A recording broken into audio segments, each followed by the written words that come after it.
mình bên nhau em dấu anh có yêu thương trong em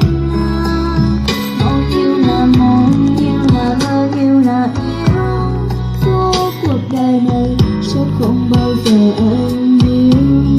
Tôi ơi muốn làm gì, tôi ơi bước đi đi, đừng hỏi mong nữa anh ấy không yêu mình đâu mà. Đã có phải dằn lòng quên ai chẳng an tâm, vì em cảm thấy ai kia không yêu anh thật lòng.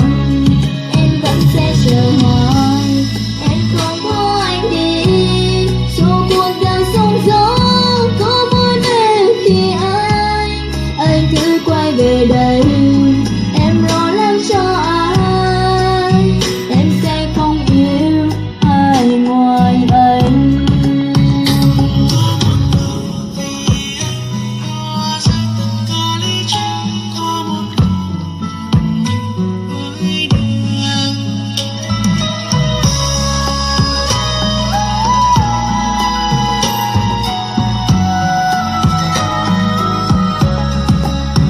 Còn một mình em đâu, em dấu anh có hay chia tay nước mắt buông tay anh đâu cần.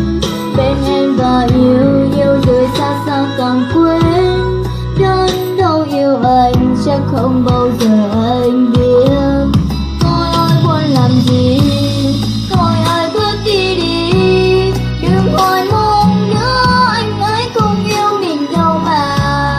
Đã có phải dằn lòng quên ai chẳng an tâm, vì em cảm thấy ai kia không yêu anh thật lòng. Em vẫn sẽ chờ hoài, em không có anh đi, dù cuộc đời sóng gió có muốn bên thì anh cứ quay về đây. Em lo lắng cho ai, em sẽ không yêu ai ngoài anh. Tôi ơi muốn làm gì, tôi ơi bước đi đi, đừng hỏi mong nữa anh ấy không yêu mình đâu mà.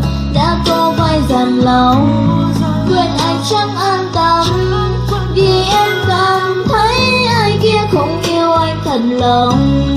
Em vẫn sẽ chờ hoài.